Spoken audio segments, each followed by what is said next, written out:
Hello, everyone, and welcome to this week's episode of the YouTube Creators Hub podcast. Dusty here, the host of the show, as always, joined today by my good friend, Dan Currier. Dan has been on the podcast a couple of times before when he was more focused on, when he started his YouTube channel and YouTube education and things of that nature. He has since gotten into the Amazon Influencer Program. He now has a course. He has some information out there. He's one of the main figureheads of kind of getting people started on the Amazon Influencer Program. He has made a lot of money on the program, as well as his current clients and people who are part of his group. So with all of that said, we are going to dive into what the Amazon Influencer Program is, how can things translate from YouTube over to something like the Amazon Influencer Program, maybe talk a little bit about Shopify and e-commerce and how you can use video and video marketing to make money that way. But we're going to just talk about a whole bunch of really interesting, I think, helpful information here if you are a creator. So, Dan, how are you doing today? I'm doing well, Dusty. Thanks for having me. Absolutely. So, for my audience listening right now, I get a bunch of emails, tweets, whatever it may be. Dusty, what is the Amazon Influencer Program? I hear these people making a lot of money. Go from beginning to end. How do you apply once you get accepted? What exactly is the program and how do you make money? All right. So a lot of people are familiar with the Amazon affiliate program. That's the one that a lot of us utilize on YouTube, where we're grabbing links to products. We're either, actively referencing them in our videos, or we're just, passively including them in our description to get people to drive people to products we use and things like that. The Amazon influencer program is a little bit different in that it's more focused on the Amazon platform itself. And what that does for us is it actually gives us the ability to be able to use our video creating skills and actually post videos directly to Amazon. Now, there's a couple different ways that you can do that. Once you get approved for the Amazon Influencer Program, they give you a custom influencer page where you can post videos there and link them to products. And if people go to that page and check out a product through your video, you're going to get a commission. But where the money really gets interesting is through product placement, or through product page placement rather, which is when Amazon gives you permission to make videos that appear on the actual Amazon product page while people are shopping. And the reason that that's very powerful is, where we're driving traffic to affiliate links through our, after we've created an audience. So we're driving traffic and then we're redirecting them over to Amazon.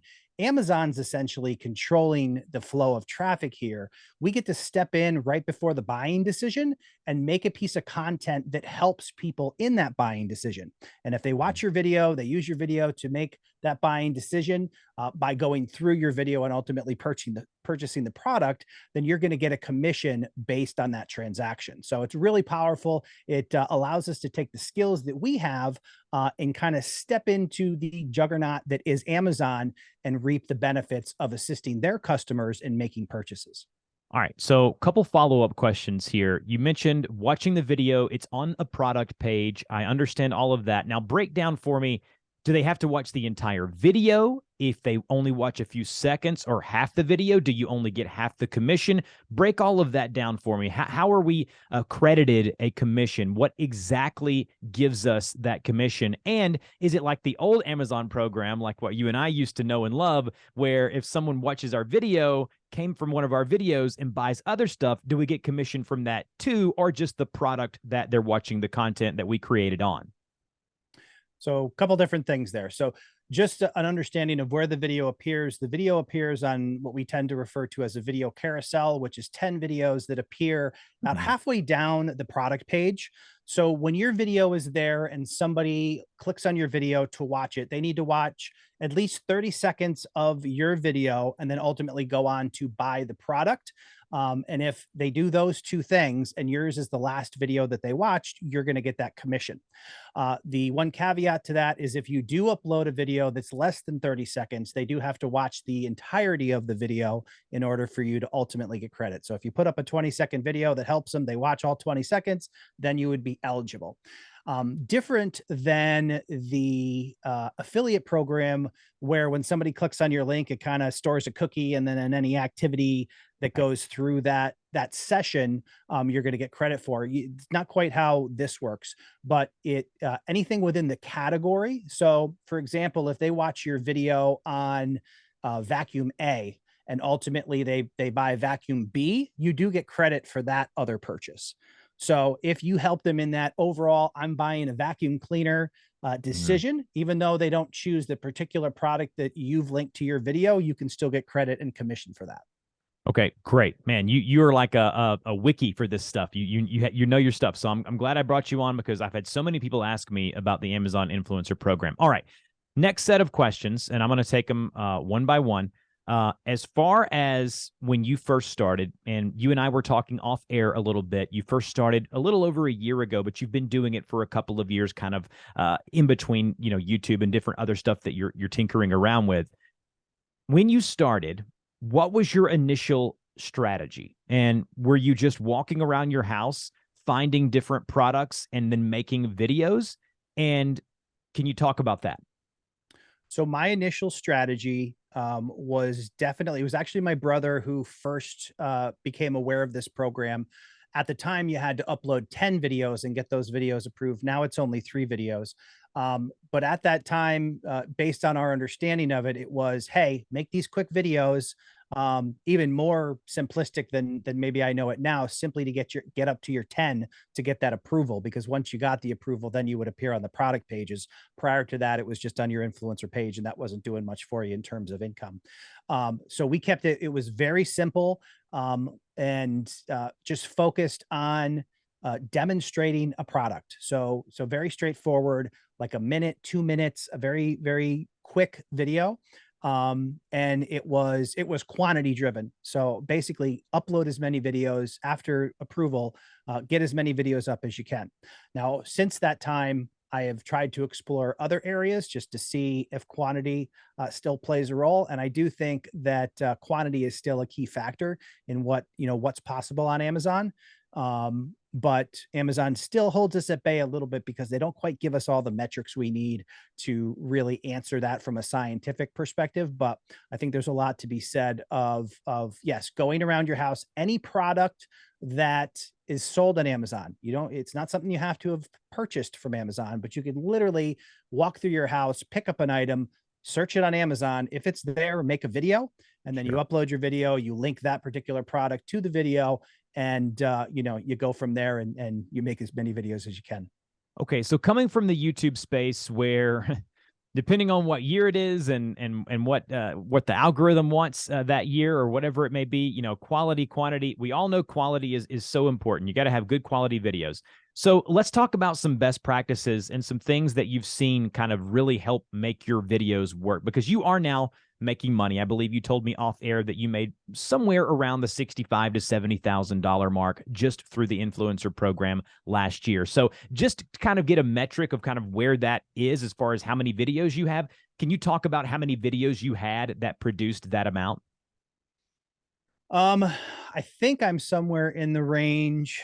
It was probably somewhere between 300 and 400 videos. I haven't actually counted them. They don't give you a convenient count. You kind of have to page through. Gotta go. Yeah. Yeah, it's like 25 videos per page, and then you have to go through and count how many pages. But Mhm. I want to say probably now I have about 360 videos on the platform. But when Right. you're looking, as opposed to YouTube, you're looking at a video that maybe, in many cases, it takes 5, 10, maybe 15 minutes to make a video. When you think about that and how many videos you could potentially do a day, there's really a lot of opportunity there if that's where you choose to focus your time. If you're willing to grind, right? And if you're willing to put in the time and effort. Now, I want to talk about the types of videos that you're making. You mentioned a vacuum cleaner just a second ago. Let's use that as an example. If you are demoing a vacuum cleaner, are you having to set up a camera on a tripod, showing yourself using the vacuum on different surfaces? Or what I've seen a lot of folks do is do like a talking head video, like what we're doing here now, have the product with you, talk about the different features, the pros and cons, why you like it, why you would recommend it. Is that kind of the structure of the videos? Talk about that for a second. So I've seen it done both ways. My personal preference is that the product is the star of the video. So I'm not trying to be a visible influencer. that since that's what they call this program, there are many people who kind of go the, home shopping kind of approach where they're sitting there and they're displaying products and things like that. In most of my videos, my face is not shown. It's just my hands. But like on the vacuum cleaners, actually a while back to do a test, I bought like 4 different vacuum cleaners and I made videos on all of them. Mhm. Hopefully they'll do well heading into spring cleaning. We'll see how that goes. But it the there's a lot of variation. People have done it a bunch of different ways. I've seen people repurpose their videos from YouTube, and people who make videos, directly from, for the Amazon platform. There are a couple things that you want to consider in that route. If you are repurposing, you don't want to have anything in your video that relates to another platform. No subscribe here or like this video or anything that's promoting you over the product. But generally speaking, in the way that I approach it is show the product, demonstrate the product, explain in some cases how what I see are the benefits or why I like the product. But I also have a lot of videos where I didn't even talk. It was just background music where I demonstrated something that kind of explained itself. So there really are a lot of variations, and unfortunately we can't do like A/B testing like we would do on YouTube and compare how one video versus the other performs, because they don't give us metrics specific to a video, only to products. So you're just set up somewhere in your home or your office and you have a camera set up, an overhead camera, however you're doing it, and you're just showing the product as you're kind of talking over it, but you're not actually in the video. Right. So the best way to get started, the way that I've done the vast majority of my videos, you go out and you get an overhead camera stand. So I have one that like clips on. I actually do a lot of my videos at my kitchen island because it kind of has the butcher block top on it, which is a nice background. And then Do you mind mentioning what you have exactly? Like what is the actual product? Do you know? I'm trying to think of the Archon. I think it's an Archon mount. I don't know the specific. I don't know the model number of it, but they Archon mount, they make a like an overhead camera mount. I'm wondering if it basically just clips on and it's an overhead shot. So it's a straight down view. I make all my videos on my iPhone. My hands are, in the screen holding the product, and I just walk through, I'll do an unboxing in a lot of cases where I show how the product arrives and how it's assembled. Very, very straightforward. And it's a quick setup. As long as there's space on the counter, I can jump in and make a video on a particular product. So the video and the audio is coming from the iPhone. Are you attaching native iPhone audio? No mic.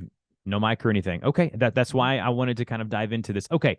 So you've created a course and a group around this, and you've had some folks that have been a part of your course seen some really, really good success. You told me you had one of the folks actually have over $100 and some odd thousand last year. How did that come to be? What are some things that you teach in that course? I mean, I don't want you to give it all away, obviously, but what are some of the hard hitting things that if you could tell us right now, if folks listening to this are like, man, I've got a buttload of stuff around this house, I really want to start, doing this thing and maybe making it a little bit of passive income. What would you say to those folks?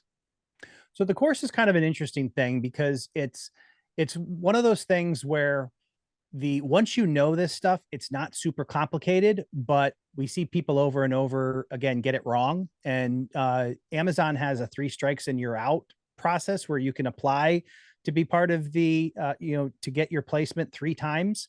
I don't know if they've updated that recently, but as far as I know, it was kind of 3 strikes and you're out in terms of asking them to review your videos for additional placement. So it's really important that you have that information, and that you do this right, so you don't strike out.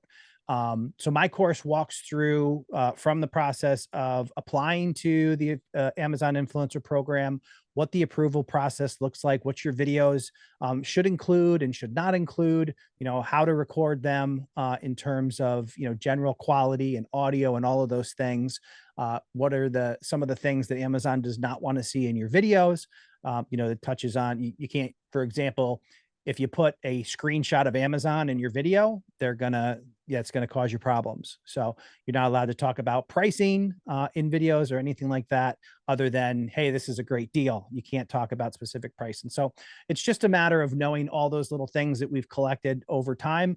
Then I go into a little bit of strategy about, how to, after you've walked around your house and you found products, how do you get ideas for additional products? It walks you through how to search for everything that you ever purchased on Amazon and create a list that you can use with reference numbers to help find those on Amazon, so that you can start working through that and creating a catalog of videos on Amazon to be able to start to bring in those, those earnings. So just a behind the scenes look of what I did. I uploaded the 3 videos, which is now what the requirement is to get approved. It took them, I believe, 3 days, and my account was approved. Now, I will admit the 3 videos that I did were fairly high quality. I mean, they were me in the video, and just to give you guys some laughs here, the 3 items that I picked up out of my bathroom was Oral-B Glide Floss. I take some zinc since the pandemic started. I take zinc as a vitamin. I did one on that, and then I also, man, I'm a broken human. I have allergies as well, and so I did something on Flonase, which is kind of supposed to be an allergy helper. I have made from those 3 videos, I have made right at a little less than $100. Okay, from just the 3 videos. I want to ask you, do you do thumbnails? Because they do give you the ability to do custom thumbnails. Are you going into Canva or Photoshop? And how important is that? Because I'm trying to figure out the kind of comparisons to what it would be as opposed to YouTube. So there's definitely people out there that go full production value and do thumbnails that look like something that you would see on YouTube. I personally do not, because the biggest thing for me that I appreciate about Amazon is the reward for efficiency. We're talking about quantity, so that we want the process to be as streamlined as possible. So what I actually do, I'll record the video. Since all my videos, the product is the star, I will go in, I'll use my phone, I will pause the video itself on, a nice clean shot of the product, and then I'll take a screen print, and then from that screen print I'll go in, maybe I'll bump up the colors a little bit just so it stands out, give it a little extra contrast, and then I'll run with it from there. So I don't rely, when you upload through the app on Amazon, it does like auto capture a thumbnail from the video, but it doesn't do a very good job. So I do upload separate thumbnails, but I do them by capturing an actual screenshot of the product from within the video. What has been your most popular video for what product? Oh man. Probably the most successful product of a couple of years ago was one of a product by Ninja. So it was a kitchen appliance. Mm-hmm. And that thing absolutely raked it in, thousands and thousands of dollars on that particular product. I honestly don't know what my current one is. I've had some luck with treadmills and really big. The kitchen stuff seems to do well. Some outdoor items. I've done some bigger products, like I have the they don't sell as often. Like I have the Apple Watch Ultra. Mm-hmm. So I did a video on that. That was actually one I did for a separate channel, and I repurposed it over, and that sold. And those are nice because the commission on electronics is a little bit lower, but when you're using a high ticket item like that, you get a little bigger chunk each time. So I also think it's good to have a good mix of products. So as you start to build up your inventory or your catalog of videos, one of the questions that comes up is, how do I scale? Realizing that your fee or your commission is 2 to 4% of the sale price, then one of the obvious ways to scale is to have products that cost more. Yes. So you can either do that because you're lucky enough to have those products in your home, or you can actively reinvest as you start to make money and maybe target some products. And I talk about this in the course a bit, of kind of using a strategy of getting the wheel spinning and reinvesting some, and how to target products that you buy specifically for the purpose of making videos. I actually tested this early on with a product where I bought it just to make the video, and it made back the money I spent on the product in like 9 days. And then it went on to earn thousands and thousands of dollars as well. So, there's definitely some opportunity there. Are you able to contact companies to have them send you products for you to do these videos, or is it have to be something that you actually buy? You don't have, there's no requirement that it's purchased on Amazon. To my knowledge, there's nothing preventing you from reaching out to companies. The one thing you do need to realize is once you start doing these, companies will come out of the woodwork to contact you. Mhm. There's some caveats to that, and understanding that um, the types of companies that are reaching out vary. But sometimes they'll send you some really nice stuff for free. So that's like a whole nother section that I talk about a little bit as well, which is the, people start to get into an additional form of income with this, is charging companies to do videos for them that you upload on your channel that ultimately go Interesting. on their products. Um, but it's kind of balancing how much money you're making in commission versus how much money you make from them when they pay you to do their videos. And ultimately how well are those products where people are reaching out to you are Mhm. ultimately going to sell on Amazon, that's also going to earn you commission. Because in a perfect world, it's a product you really need. They give it to you for free. They pay, or, they give you the product for free. They pay you to make the video, and then the product does really well and the video does really well, and you get commission on top of that. That's like the perfect scenario. It doesn't typically work out that way for a variety of reasons, but there are a number of different ways to make money with Amazon influencer video. And there is something called your influencer page. Like I'm looking at yours right now, Dan Currier, the average Dan. It says helping you make informed purchasing decisions with unboxings, first impressions, and other helpful product videos. That's kind of like your YouTube channel page, where I can see all of your kind of videos that you've done in a listicle kind of type format. Are there some best practices? I know you have like a channel banner here. You've got your nice little good looking channel profile image. Do you want this to look professional, or do you want it to look a little bit? How did you kind of strategize there? I mean, I definitely think anytime we're visible in public, we want it to Hmm. look professional. Yes, In terms of your ability to make money, the percentage of money that comes directly from that page versus the money that comes from product product page. pages. Yeah. Like, so you talked about, I think last year I made like $68,000, and the it was probably $800 was from my influencer page. So Hmm. when you look at those, it's almost like, you know, don't don't waste time in areas that aren't doing anything for you. And that's certainly a case there. So like I originally did that. I made it look professional, but I don't spend a minute keeping that page up. The videos are automatically displayed by Amazon, and I just let them do their thing. I don't waste cycles going in and touching up that page. Okay, I got a specific question for you. I have young children. We Mhm. purchase a good bit of things off of Amazon, toys, things like that. Am I able to feature my child, let's say Macy, my oldest child? Am I able to record her as I talk over a product as she's playing with that product? Is that allowed? That is a great question. I might err on the side of making sure there's an adult in the video. In the video? Sure. Yeah. I honestly don't know what their specific wording is on that.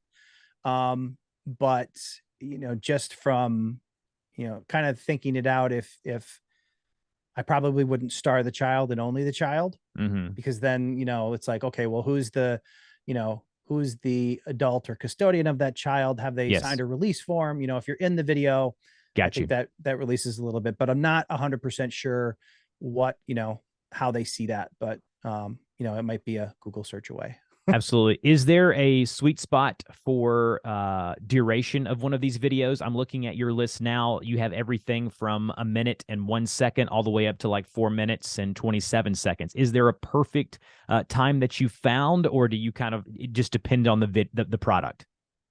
So one of the biggest things that I love about Amazon is it's the exact opposite at least in my mind, until a metric tells me different than YouTube. Mm-hmm. Sometimes what we see on social media platforms like YouTube or, TikTok now and everything, and all those vertical video formats is the idea that I call professional time wasters, like the people who are rewarded for keeping people watching longer.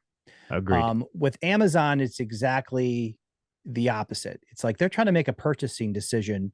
They're not trying to collect minutes so they can sell advertising on the video content. Mm-hmm. So for that reason, I've always focused on being as efficient as possible. You want to keep the video moving. You want to include enough information so that you've educated or informed the viewer, but you're not adding fluff. So for me, I will make a video, I'll watch the video, I'll edit so it's snappy and moves along. And then I try to remove as much of it as I can. So in terms of like a specific number of minutes, no. I generally end up in the 1 to 3 minute range. But there's no specific metrics that would lend themselves to a particular length. And for that reason, I focus on efficiency over everything else, getting the information presented.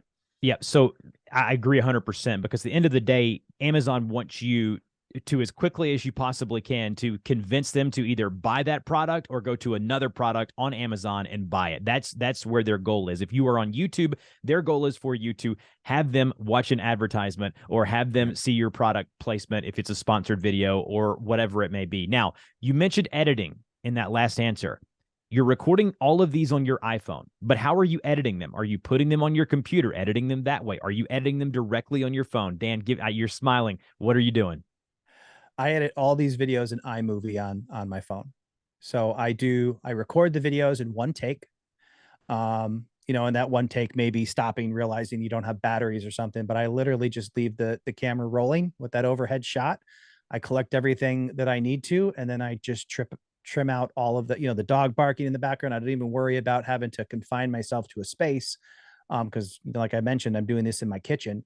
If the kids come in or something happens, then I just cut all that out. But it's one single video take, open it in iMovie, remove all the stuff that I don't want in there. Maybe throw background music depending on the video, and go from there. All right. I want to just talk briefly about, there is something as an Amazon influencer that people are making a ton of money on, and that is live streaming. You have a history of live streaming. I haven't seen anywhere on your page that you've done that as of yet. Is that something in the cards for you? Have you, what can you tell us about the Amazon influencer program and those live streams that people do? Kind of like old school QVC, but you're live streaming on Amazon. What's all that about? Mm-hmm. So I made the decision really early on that I wasn't going to do live streaming. I saw live streaming as a way that was much more about trying to be a personality on the platform. Entertainer, right? And I very much approached Amazon as a cash cow, passive income endeavor. Yep. Yep. With my background and desire to do passive income, my goal is about doing the least amount of work with the biggest return. And from my interaction in groups, and they have this whole tiered program called that rises to A-lister on the live video side, and quite honestly, when people started sharing their numbers, I'm like, wow, you're doing live streams for hours and hours every week, and I'm making the same or more than you by spending an hour to make 10 videos. So to me, it was a no-brainer that I didn't go that route. Now, everything is different at scale. And there's certainly people who have taken that and blown it up, and now, thousands of people are on their live streams, and they're potentially making decent money that way. But that really wasn't a revenue stream, or a different avenue on social that I wanted to build myself. Mm-hmm. One of the things that I may do in the future is to try to see whether Amazon has anything from an algorithm standpoint where they maybe promote or place your standard videos based on your performance on live streams. So Sure. Haven't done it yet, but that's something that I'd like to do. Say, okay, if I live stream for a week and I bump up to the next level, do I see any change in the average views on my standard pre-recorded videos? So that was going to be kind of my final questions for you today before we hop off the call. What have you found to work with the Amazon algorithm? I mean, some of your videos will show up. Like I looked at my 3 videos. One of them was like the second video on the list. The other 2 were way down the list. Are there some best practices that you've seen kind of put you up in the algorithm? Do you just are you really hoping to, like, let's say a new product releases, a new iPhone comes out, a new Apple Watch comes out, do you want to be first to market with your video? Are you supplementing with like TikTok or Facebook? Like, what are you finding to be the best things for you to do as an Amazon influencer to help your content get filtered towards the top? So, as we talked about, a lot of it's speculation at this point because we can't We actually don't know. measure anything in a scientific way. Mm-hmm. Um, one of the things I can say that I think confuses people a lot is it's my personal belief, and I don't have any metrics to back this up, but that Amazon is constantly playing kind of an A/B testing game in the background. We've had situations where people's numbers would take a dive. Witnessed where sometimes if you're logged in and you're a Prime member, then they're not showing videos. Sometimes some people can see your video and other people can't. So it's my belief that Amazon is doing some type of constant A/B testing to try to see what works best. To measure, because obviously they're giving out a lot of money on these videos because so they, as a major corporation, want to understand, are we paying this out because they're actually helping us get more sales, or is this product going to perform just as well with or without these videos? So we see a lot of oddities in terms of videos there one day, not there the next. Some people can see them, some people can't. So I really think that they're constantly testing that. So it makes it difficult for us to say, okay, well, is this one video doing better because it's a better video, or, Mm-hmm. this one's being A/B tested, this one isn't. Sure. So I don't feel like I have a lot of data to make an educated decision on that. But there is kind of they give you like a last 30-day view of your videos, which is like it has a 2 or 3 day delay on it. So usually, 2, 3 days, a week after I've uploaded a video, I'll check out the product page and see where my video stands. But I've been all over the place. I've uploaded and almost immediately taken the first spot, gotten in the top 10 a lot. I've seen cases where, for whatever reason, Amazon has customer review videos and, other things in there in place of all of the influencer videos, which tells me that they're trying to figure out what really works and what doesn't. So, yeah, I don't have any super concrete evidence to how to move through their algorithm. I would just say at the end of the day, if your video is not appearing, or it drops off, make a new video on the product. I don't think people should confine themselves to making one video per product. The one thing you do is when you upload a video, you want to make the video dedicated to one product. So you only tag one product in the video, you upload that.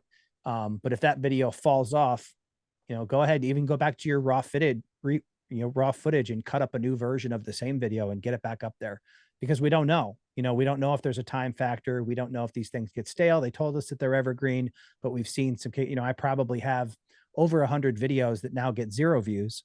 So there does seem to be some type of cycle. Sometimes they come back, sometimes they don't. At the end of the day, just keep uploading fresh stuff and watch the revenue. So, in conclusion, what I'm hearing is, and I'll let you give me some rapid fire answers to these, there is money to be made with the Amazon Influencer Program, and you would recommend that it is a good a time as any to get started. Absolutely. Okay. And also, what I've gathered from this conversation is that if you are getting started, it's probably a good idea just to go with quantity, find what you have around the house. If you already have a smartphone, there really isn't any barrier to entry as far as budget. If you got a smartphone, just start talking and recording yourself. Get your spouse or partner to record you. Or if you want to not be in the video like what Dan is, then you can be a faceless person just talking about that product. Dan's given us a lot of kind of pointers as to what has worked for him. And I guess an interesting question to ask you that I didn't, Dan, is, do you see yourself with the statistics this year in 2023 to possibly make more than you made last year? So ultimately that's going to depend on me and the volume of videos that I upload. Right. January normally is fairly decent off the back of December, and February, March, and April, or February, March are definitely the lowest months. For me, February, March were lower than last year, but my video production thus far is not where it was last year. So as long as I, focus more energy, dedicate more energy to getting new, fresh videos up throughout the year, I definitely think we'll be in the same ballpark or better. Great. All right. Well, Dan, this has been awesome. Is there any final words that you'd like to share with us? There's a lot of other stuff that I could bring Dan on at a later date to talk about. He was the creator of the People of Video conference, which is no longer active currently. It may come back at some point. He also was a very big YouTube educator, influencer over on YouTube, obviously, with tons of subscribers, a great big community over there. His channel now is just called Dan Currier. It's Currier. If you want to reach out to him, all of the show notes, we'll have all of his links as always. And Dan, we appreciate you being here. Great. Thanks for having me. All right. Thank you guys for listening to this week's episode of the YouTube Creators Hub podcast. Going to try something different this week because we did get some feedback from a couple of folks that they felt like that we were pitching too many things at the beginning of the show. Although I listen to podcasts almost daily, and the amount of sponsored stuff at the beginning of each podcast normally averages from around 2 to 5 minutes, and I try to keep mine to around maybe a minute and a half. At the max. But anyways, you can connect with us over on Patreon. I think there's so much value in the stuff that we're offering. I didn't want to leave it out, but again, if you don't want to listen to it at the beginning or the top of the show, I completely understand. You can find us over on Patreon for as little as $5. You can get access to our Discord server. That place is a hoppin'. We have so many people over there willing to share insights, and so many large creators willing to help smaller and medium-sized creators. So go check that out if you haven't already. That will also get you into our mastermind calls for the next month or so. Also, I do provide coaching, whether it be consultation for your YouTube channel, consultation for your podcast, online business, whatever it may be. If you'd like to hire me, spend some time with me, allow me to kind of look at what you have going on, I would love to do that. All of those are in the show notes, and then you can check out all of our sponsors and anything by the guest or myself that was mentioned this week. Check that out there in the show notes. And in closing, you guys are awesome. I love this podcast. I love this community that we've built. I love chatting with creators each and every month. It is one of the highlights of my week. I've got some really good ones lined up for the remainder of this month and this year. I cannot wait to see where the podcast can go. I highly encourage you to subscribe at your podcast player of choice if you haven't already. And as always, thank you guys so much. See you in the next episode.